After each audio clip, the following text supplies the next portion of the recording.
नमस्कार सभी को। तो देखिए यहाँ पर हम लोग क्लास 11th बायोलॉजी के 50 मल्टीपल चॉइस क्वेश्चंस को डिस्कस करेंगे। चैप्टर का नाम है बायोमोलिक्यूल्स। तो चलिए स्टार्ट करते हैं, देखते हैं फर्स्ट क्वेश्चन में क्या कहा गया। फर्स्ट क्वेश्चन कह रहा है during elemental analysis of living tissue. तो देखिए लिविंग टिश्यू की जब एलिमेंटल एनालिसिस करी जाती है, which element shows a much relative abundance compare to earth crust. तो अर्थ क्रस्ट में पूछा जाए कि सबसे ज्यादा रिलेटिव अबंडेंस किस एलिमेंट का देखने को मिलता है। तो यहाँ पर सिलिकॉन नहीं है, जो कार्बन है that will be the correct answer. देखिए यहाँ पे ये नहीं पूछा गया था कि अर्थ क्रस्ट में सबसे ज्यादा अबंडेंस किसका है, पूछा गया था लिविंग टिश्यू को अगर कंपेयर करते हैं तो लिविंग टिश्यू में रिलेटिवली अर्थ क्रस्ट के रिलेटिवली अगर देखा जाए तो ज्यादा अबंडेंस लिविंग टिश्यू में किसका होता है, तो लिविंग टिश्यू की बात हो रही है मेनली, तो कार्बन का होता है। The acid soluble fraction obtained after homogenising living tissue mainly contains. तो इसमें क्या होता है बताना है आपको। तो सेल वॉल फ्रेगमेंट्स नहीं होते हैं, लार्ज प्रोटीन्स भी नहीं होते हैं, स्मॉल मॉलिक्यूलर बायोमोलिक्यूल्स होते हैं। ठीक है, तो यहाँ पर सी ऑप्शन बिल्कुल सही है। The acid insoluble fraction primarily contains. तो एसिड इनसोल्यूबल फ्रैक्शन जो होते हैं इनमें क्या होता है, तो इनमें अगर आप देखेंगे विटामिन नहीं होते, अमीनो एसिड्स भी नहीं होते, बायो मैक्रो मॉलिक्यूल्स होते हैं। तो सी ऑप्शन बिल्कुल सही हो जाएगा इसमें। ठीक है, बायो मैक्रोमोलिक्यूल जैसे प्रोटीन हो सकता है, न्यूक्लिक एसिड हो सकता है, पॉलीसेकेराइड्स हो सकता है। विच reagent is used to prepare tissue homogenate for biomolecular analysis। तो बायोमोलिकुलर एनालिसिस के लिए किसको यूज किया जाता है, हाइड्रोक्लोरिक एसिड गलत है, नाइट्रिक एसिड भी गलत है, trichloroacetic acid is the correct answer, that is option number C. इसको यूज किया था, इसका शॉर्ट फॉर्म है TCA, trichloroacetic acid. The residue left after complete burning of living tissue is called. देखिए जब complete burning हो जाती है लिविंग टिश्यू की, तो जो रेसिड्यू बचता है उस रेसिड्यू को क्या कहते हैं, इसको ऐश कहा जाता है। तो सी ऑप्शन बिल्कुल सही है। आगे बढ़ते हैं, which of the following remains in the ash after complete burning of living tissue. तो जब लिविंग टिश्यू की कंप्लीट बर्निंग हो जाती है, तो ऐश में जो चीज सबसे ज्यादा प्रेजेंट होती है वो कौन सा कॉन्स्टिट्यूएंट होता है, ये बताना है। तो कार्बन पूरी तरीके से खत्म हो जाता है, क्या प्रेजेंट होता है, इनऑर्गेनिक एलिमेंट्स प्रेजेंट रहते हैं उसमें, जैसे कैल्शियम हो गया, सोडियम हो गया, फास्फोरस हो गया, ये सारी चीजें प्रेजेंट रहती हैं। Which of the following is not a representative inorganic constituent of living tissue. तो इनमें से कौन सा representative inorganic constituent living tissue का नहीं है, ये बताना है आपको। Na+ सोडियम है, सोडियम आयन भी है, पोटेशियम आयन भी है, फॉस्फेट आयन भी, ग्लाइसिन नहीं है। तो डी ऑप्शन बिल्कुल सही हो जाएगा इसमें। ठीक है, ग्लाइसिन क्या होता है, तो ये सिंपलेस्ट अमीनो एसिड होता है। क्या है ये, सिंपलेस्ट अमीनो एसिड है। ठीक है, अमीनो एसिड है सिंपलेस्ट। आगे बढ़ते हैं, question number 8, amino acid found in protein are. तो प्रोटीन में जो अमीनो एसिड पाया जाता है वो क्या होता है, तो ये अल्फा अमीनो एसिड है। तो सी ऑप्शन बिल्कुल सही हो जाएगा। ठीक है, आगे बढ़ेंगे, क्वेश्चन नंबर 9 देखेंगे, amino acids are commonly described as. तो अमीनो एसिड को किस तरीके से डिस्क्राइब किया गया है, ये आप यहाँ पर आपको बताना है। तो सब्सटीट्यूटेड इथेन के रूप में नहीं डिस्क्राइब किया गया, सब्सटीट्यूटेड मीथेन के रूप में डिस्क्राइब किया गया है। बी ऑप्शन बिल्कुल ठीक है 9th का। ठीक है, आगे बढ़ते हैं, अगला क्वेश्चन, क्वेश्चन नंबर 10 कह रहा है the carbon atom to which amino and carbonyl groups are attached is called. देखिए ऐसा कार्बन एटम जिससे अमीनो ग्रुप और कार्बोनिल ग्रुप ये दोनों के दोनों ग्रुप जुड़े होते हैं, ऐसे कार्बन एटम को क्या कहा जाएगा, ऐसे को अल्फा कार्बन एटम कहा जाता है। तो यहाँ पर बी ऑप्शन बिल्कुल ठीक हो जाएगा। ठीक है, आगे बढ़ते हैं, अगला क्वेश्चन देखेंगे, question by 11th, which amino acid has hydrogen as its R group. तो आर ग्रुप में जो हाइड्रोजन होता है वो किस अमीनो एसिड में होगा, ये बताना है आपको। तो ये ग्लाइसिन में होगा। तो बी ऑप्शन बिल्कुल ठीक है इसमें। 12th क्वेश्चन कह रहा है which amino acid contains a methyl group as its side chain. तो मिथाइल ग्रुप किस में होगा इनमें से, ये बताना है। ग्लाइसिन में नहीं होगा, सेरीन में भी नहीं होगा, एलिनिन में होगा। तो यहाँ पर सी ऑप्शन बिल्कुल ठीक है।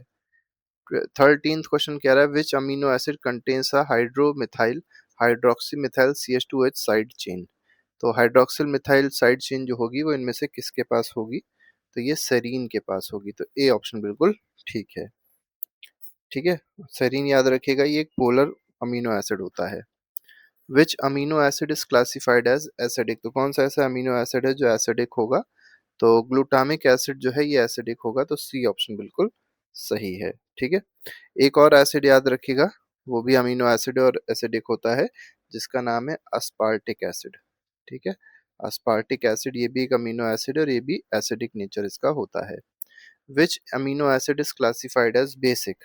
अब इनमें से बताना है कौन सा ऐसा है जो बेसिक होता है, तो लाइसिन जो है ये बेसिक होता है, तो अमीनो एसिड भी है और ये बेसिक भी है। ठीक है।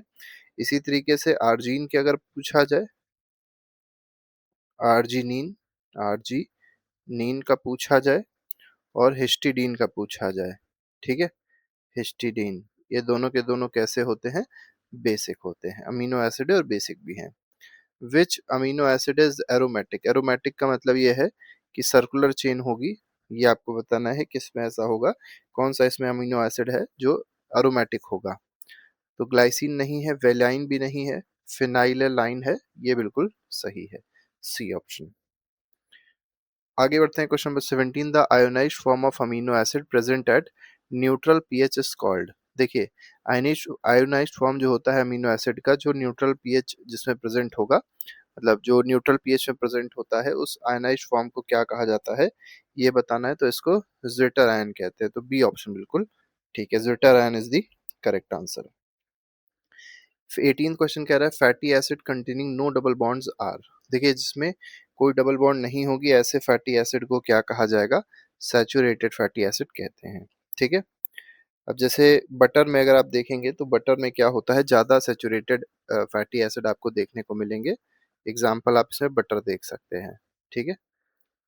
आगे बढ़ते हैं, अगला क्वेश्चन, क्वेश्चन नंबर 9 है, विच of the following is an unsaturated fatty acid. इनमें से कौन सा अनसैचुरेटेड फैटी एसिड की एक प्रॉपर्टी दी गई है, वन कंटेनिंग वन और मोर डबल बॉन्ड कार्बन, ये बिल्कुल सही है। तो कार्बन कार्बन के बीच में अगर एक से ज्यादा डबल बॉन्ड्स होती हैं, तो ऐसे फैटी एसिड्स को अनसैचुरेटेड फैटी एसिड कहा जाता है। ग्लिसरॉल इज केमिकली, अब ग्लिसरॉल क्या होता है ये बताना है आपको, तो ये ट्राई हाइड्रोक्सी प्रोपेन होता है, तो बी ऑप्शन बिल्कुल ठीक है। लिपिड के केस में पूछा गया है, lipids containing phosphorus are known as. तो लिपिड, ऐसे लिपिड जिनमें फास्फोरस होता है उनको क्या कहा जाता है, उनको फॉस्फोलिपिड्स कहा जाता है, तो सी ऑप्शन बिल्कुल ठीक है। तो जिसमें फास्फोरस होगा उसको क्या कहेंगे, फॉस्फोलिपिड्स कहेंगे। और फॉस्फोलिपिड से ही क्या बनता है, जो प्लाज्मा मेम्ब्रेन आपने देखा होगा, ठीक है, प्लाज्मा मेम्ब्रेन ये जो होती है ये फॉस्फोलिपिड से ही, मेम, MEMBRANE, ठीक है, मेम्ब्रेन, ये फॉस्फोलिपिड्स की बनी हुई होती है। लेसिथिन इज एग्जाम्पल ऑफ, तो ये जो लेसिथिन है ये किसका एग्जाम्पल होता है, तो ये भी एक फॉस्फोलिपिड का एग्जाम्पल है। ये कहाँ प्रेजेंट होता है लेसिथिन, तो एग के योल्क में प्रेजेंट होता है। ठीक है, एग के योक में प्रेजेंट होता है। Which lipid is an important component of cell membrane. अब सेल मेम्ब्रेन जो है उसका इंपॉर्टेंट कंपोनेंट कौन सा लिपिड है, इनमें से बताना है आपको। तो कोलेस्ट्रॉल जो होता है ये एक इंपॉर्टेंट लिपिड है जो सेल मेम्ब्रेन में देखने को मिलता है। ये मेनली क्या करता है, ये एनिमल सेल मेम्ब्रेन को स्टेबलाइज कर देता है कोलेस्ट्रॉल। ठीक है। लेकिन अगर आप प्लांट सेल मेम्ब्रेन में देखेंगे तो प्लांट सेल मेम्ब्रेन में ये एब्सेंट होता है। Oil differs from fat because they. अब देखिए, ऑयल अलग है, फैट अलग है, दोनों में क्या डिफरेंस है ये पूछा गया है। दे, ऑयल डिफर फ्रॉम, ऑयल में क्या हायर मेल्टिंग पॉइंट, नहीं, oil have low melting point, ये बिल्कुल सही, तो बी ऑप्शन बिल्कुल सही हो जाएगा। और फैट्स के बारे में एक बात याद रखिएगा, फैट जो होते हैं, ठीक है, ये कैसे होते हैं, सॉलिड होते हैं। ठीक है, एट रूम टेम्परेचर। तो रूम टेम्परेचर, नॉर्मल टेम्परेचर पे अगर देखा जाए तो फैट कैसे होते हैं, सॉलिड होते हैं। Adenine belongs to which class of nitrogenous base. तो एडेनिन जो है वो किस नाइट्रोजीनियस बेस में देखने को मिलेगा, मतलब कौन सा ऐसा नाइट्रोजीनियस बेस है जिसमें एडेनिन जिससे बिलोंग करता है, ये बताना है आपको। तो ये प्यूरिन से बिलोंग करता है। ठीक है, प्यूरिन से एडेनिन बिलोंग करता है। प्यूरिन से मेनली दो बिलोंग करते हैं, एक एडेनिन होता है, एडेनिन के साथ में ग्वानिन भी होता है। ठीक है, तो ये दोनों दोनों प्यूरिन क्लास से बिलोंग करेंगे। यूरासिल बिलोंग्स टू, यूरासिल जो है ये किससे बिलोंग करता है, तो ये पिरिमिडीन से बिलोंग करेगा, तो बी ऑप्शन बिल्कुल सही है, क्वेश्चन नंबर 26 का। ठीक है। डीएनए में अगर आप देखेंगे, डीएनए में क्या होता है, ठीक है, तो यूरासिल जो है ये किस में होता है, यूरासिल अगर आप देखेंगे तो ये आरएनए में देखने को मिलेगा। और डीएनए में यूरासिल की जगह पे क्या देखने को मिलेगा, थायमीन देखने को मिलता है, थायमीन देखने को मिलता है। ठीक है। 27th क्वेश्चन कह रहा है nitrogenous base attached to a sugar form. देखिए, एक नाइट्रोजीनियस बेस है जो अटैच होती है एक केवल एक शुगर फॉर्म से, उसको क्या कहा जाएगा? उसको न्यूक्लियोसाइड कहते हैं। तो बी ऑप्शन बिल्कुल ठीक है, nucleoside is the correct answer. अब न्यूक्लियोसाइड में क्या क्या होता है? तो इसमें शुगर होगी, ठीक है, और क्या होगा? नाइट्रोजन का बेस होगा, नाइट्रोजन का बेस होगा। ये दो चीजें होती हैं, ये बात याद रखिएगा। इसको न्यूक्लियोसाइड कहा जाता है। कोई फॉस्फेट ग्रुप इसमें प्रेजेंट नहीं होगा। अ न्यूक्लियोसाइड कंसिस्ट ऑफ, तो न्यूक्लियोसाइड में क्या क्या चीजें होती हैं? तो शुगर होता है, बेस होता है। तो न्यूक्लियोसाइड में क्या होगा? तो शुगर होगा और बेस होगा। तो यहाँ पर ए ऑप्शन ही बिल्कुल ठीक है। ठीक है, तो पेंटोस शुगर देखने को मिलती है और बेस देखने को मिलता है नाइट्रोजीनियस। यहाँ पर फॉस्फेट नहीं होता, बस ये याद रखिएगा। Which sugar is present in RNA? तो राइबो न्यूक्लिक एसिड, तो राइबो शुगर प्रेजेंट होती है। डीएनए में अगर आप देखेंगे तो डीऑक्सी राइबो शुगर प्रेजेंट होती है। तो DNA refers from RNA because mainly DNA contains, तो डीएनए में क्या होता है? डीऑक्सी राइबो शुगर होती है। विच of the following is primary metabolite? तो इनमें से प्राइमरी मेटाबोलाइट जो है वो कौन सा है? रबर नहीं है, अमीनो एसिड है। अमीनो एसिड प्राइमरी मेटाबोलाइट होता है, ठीक है। ग्लूकोज भी अगर आप देखेंगे तो वो भी प्राइमरी मेटाबोलाइट होता है। आगे बढ़ते हैं। Which of the following is secondary metabolite? Secondary metabolite इनमें से कौन सा होगा? तो एल्केलॉइड जो होते हैं वो सेकेंडरी मेटाबोलाइट होते हैं। किसमें हेल्प करते हैं? तो प्लांट को डिफेंस प्रोवाइड करते हैं। तो प्लांट डिफेंस करते हैं, ठीक है, प्लांट डिफेंस मैकेनिज्म में ये हेल्प करते हैं। Which is correctly match? तो यहाँ पर कौन सा करेक्टली मैच है? तो कैरोटेनॉइड्स जो है ये पिगमेंट्स होते हैं, यही बिल्कुल सही है। मॉर्फिन प्रोटीन गलत है, रबर एंजाइम नहीं, क्यूरक्यूमिन जो है वो अमीनो एसिड भी नहीं होता। तो यहाँ पर ए ऑप्शन बिल्कुल सही हो जाएगा, ठीक है। ये मेनली एक्सेसरी पिगमेंट की तरह एक्ट करते हैं। कार्टिनॉइड जो होते हैं एक्सेसरी पिगमेंट की तरह एक्ट करते हैं फोटोसिंथेसिस में। आगे बढ़ते हैं। क्वेश्चन नंबर 34 कह रहा है which secondary metabolite is obtained from lemon grass? Lemon grass से कौन सा सेकेंडरी मेटाबोलाइट मिलेगा ये बताना है आपको। तो एल्कोलाइड नहीं मिलेगा, एसेंशियल ऑयल जरूर मिल जाएंगे। तो बी ऑप्शन बिल्कुल ठीक है, ठीक है। सिट्रल जो है इसमें मेजर कंपोनेंट होता है, क्या? सिट्रल। आगे बढ़ते हैं, अगले क्वेश्चन पे आते हैं। Question number 35। Biomolecules having molecular weight less than 100 DA are generally called? तो देखिए, जिनका मॉलिक्यूलर वेट जो है 100 डीए से कम होता है उनको क्या कहा जाता है? उनको माइक्रो मॉलिक्यूल्स कहते हैं। मतलब 1000 डीए से कम होगा उनको माइक्रो मॉलिक्यूल्स कहते हैं, ठीक है। मेनली इसमें अमीनो एसिड्स आएंगे और शुगर्स आएंगी।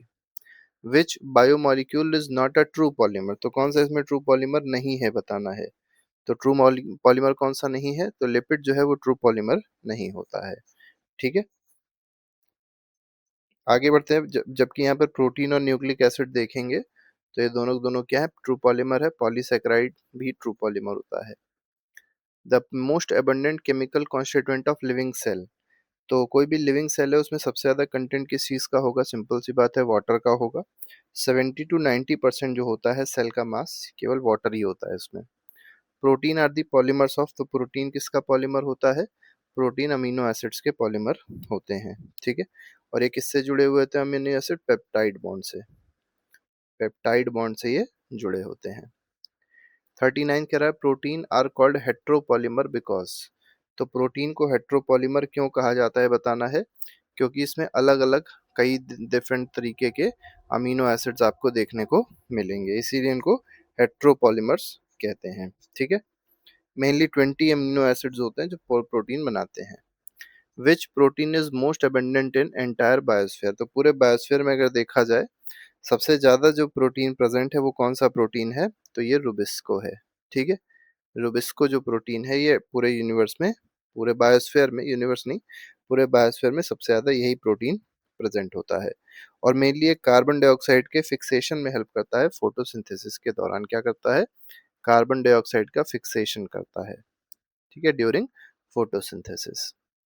विच polysaccharide serves as storage carbohydrate in animals? तो कौन सा ऐसा पॉलीसेकेराइड है जो स्टोरेज की तरह काम करेगा, कार्बोहाइड्रेट स्टोरेज की तरह काम करेगा एनिमल्स में? ये बताना है आपको। तो ये ग्लाइकोजन है, ठीक है। The exoskeleton of arthropod is mainly composed of. तो जो आर्थ्रोपोड हैं उनका जो एक्सोस्केलेटन है वो किसका बना हुआ होता है? चिटिन का बना होता है। तो सी ऑप्शन जो है वो बिल्कुल सही हो जाएगा। मेनली अगर आप देखेंगे चिटिन जो है ये फंगस की सेल वॉल में भी होता है। फंगस की सेल वॉल में भी यही प्रेजेंट होता है। आगे बढ़ते हैं, अगला क्वेश्चन 43 है, starch gives a blue colour with iodine because it. देखिए स्टार्च जो है वो ब्लू कलर देता है आयोडीन के साथ में, ऐसा क्यों होता है?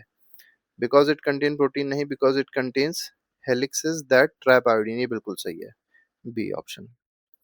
विच लेवल ऑफ प्रोटीन स्ट्रक्चर, देखिए बहुत इंपॉर्टेंट क्वेश्चन है, क्वेश्चन नंबर 44।